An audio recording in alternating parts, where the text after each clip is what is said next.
ఈ కీమో అయితే ఎటువంటి సైడ్ ఎఫెక్ట్స్ అనేవి అంటే ఎటువంటి భయానికి గురవ్వాల్సిన పని లేదు. సో దానివల్ల క్యాన్సర్ అనేది మ్యాక్స్ క్యూర్ అయిపోతుంది. సో అప్పుడు వచ్చిన సైడ్ ఎఫెక్ట్స్ కూడా నార్మల్గా మళ్ళీ తగ్గిపోతాయి. Very true, very true. Chemotherapy అనేది ఎసెన్షియల్. 90% ఆఫ్ ద క్యాన్సర్ పేషెంట్స్కి కీమోథెరపీ అవసరపడుతుంది. సర్జన్ ఎంత గొప్ప వాడినప్పటికీ వచ్చిన ట్యూమర్ని తీయగలరు. రేడియేషన్ ఎంత గొప్ప మెషిన్ వాడినప్పటికీ, లేకపోతే ఎంత గొప్ప రేడియేషన్ ఆంకాలజిస్ట్ ఉన్నప్పటికీ కూడా లోకలైజ్డ్గా ట్రీట్మెంట్ ఇవ్వగలరు. కీమోథెరపీ డాక్టర్ గారు ఇంట్రావీనస్ రూట్ ద్వారా కీమోథెరపీ ఇచ్చినప్పుడు శరీరంలో ఉన్న అన్ని భాగాల్లో ఉన్న క్యాన్సర్ కణాలని డిస్ట్రాయ్ చేస్తుంది. తద్వారా పేషెంట్ క్యూర్ అవడానికి అవకాశం ఉంటుంది. So chemotherapy is the main stay of treatment. Cancer treatment అనేది ఒక టీం వర్క్ అండి. Surgical oncologist, medical oncologist, radiation oncologist, అలాగే రేడియాలజిస్టు ఏ రకమైన క్యాన్సరు ఏ స్టేజ్లో ఉంది, పక్కనున్న ఆర్గన్కి అతుక్కుందా లేదా, ఈ గ్యాస్ట్రిక్ క్యాన్సర్ని సర్జన్ ఆపరేషన్ చేయగలరా లేదా, ఇవన్నీ కూడా రేడియాలజిస్ట్ గైడ్ చేస్తారు. ఇప్పుడు అంతకన్నా most important science nuclear medicine specialist. వీరు PET CT, PET MR. PET CT మనకి గత 20 ఏళ్ళుగా అందుబాటులో ఉంది హైదరాబాద్లో. PET MR first time Omega హైదరాబాద్లో అందుబాటులోకి తీసుకురావడం జరిగింది. ఇండియా మొత్తంలో డిజిటల్ పెట్ ఎంఆర్, ఏఏ పవర్ డిజిటల్ పెట్ ఎంఆర్. తద్వారా head and neck cancer, brain tumours, pelvic క్యాన్సర్స్లో చాలా అత్యేకమైన సున్నితమైన స్ప్రెడ్ని మనం పట్టుకోవడానికి అవకాశం ఏర్పడింది. అది పెట్ సిటీలో వీలు పడనివి కూడా పెట్ ఎంఆర్లో మనం డయాగ్నోస్ చేయబడుతున్నాం. అలాగే పెట్ ఎంఆర్లో మోస్ట్ ఇంపార్టెంట్ అడ్వాంటేజ్ ఏంటంటే రేడియేషన్ ఎక్స్పోజర్ లేదు. ఎంఆర్ఐలో there is no radiation exposure, only very little amount FDG is given, fluoro డియాక్సి glucose.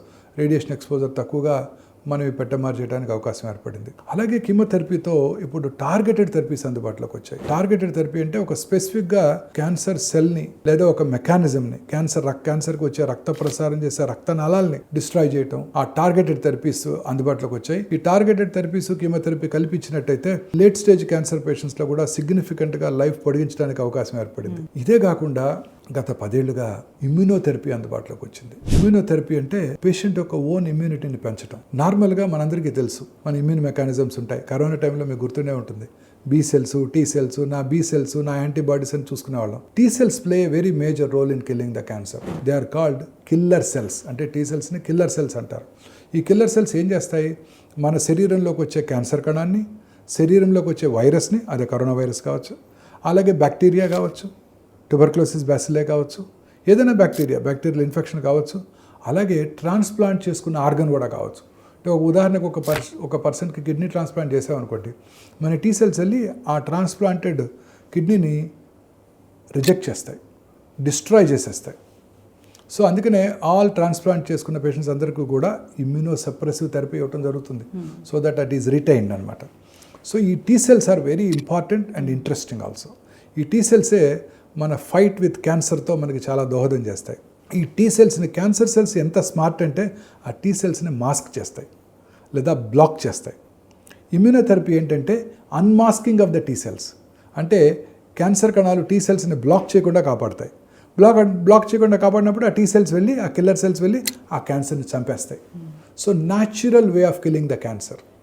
ఇది ఫ్యూచర్ ఆఫ్ ఆంకాలజీ. ఆల్రెడీ అనేక రకాలైన క్యాన్సర్స్కి మెడిసిన్స్ ఇప్పుడు అందుబాటులోకి వచ్చాయి. కాకపోతే అవి ఇంపోర్టెడ్ మాలిక్యూల్స్. మన India is a signatory to patents treaty. మనం ఇంటలెక్చువల్ ప్రాపర్టీ రైట్స్ని రెస్పెక్ట్ చేయాలి. కాబట్టి ఆ మెడిసిన్ని మన కంట్రీలో మ్యానుఫ్యాక్చర్ చేయలేకపోవడంతో చాలా ఎక్కువ ఖరీదుతో ఉన్నాయి ఇప్పుడు.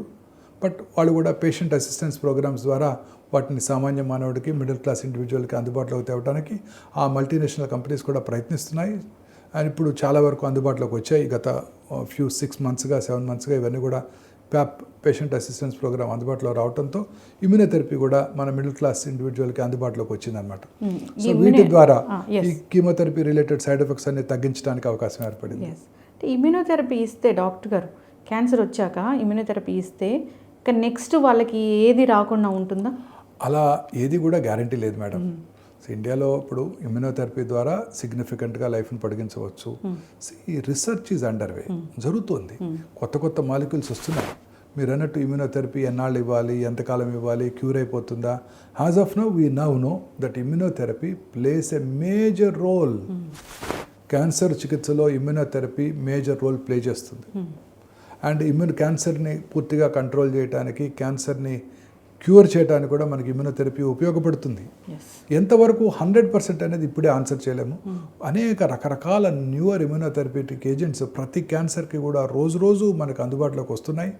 వాటన్నిటిని మనం వాడుకొని తద్వారా క్యాన్సర్ పేషెంట్స్కి లాంగ్ లైఫ్ ఇవ్వడానికి మనం ప్రయత్నం చేయడం జరుగుతోంది. ఎస్. సో డెఫినెట్గా ఇవన్నీ ఉపయోగపడబోతున్నాయి.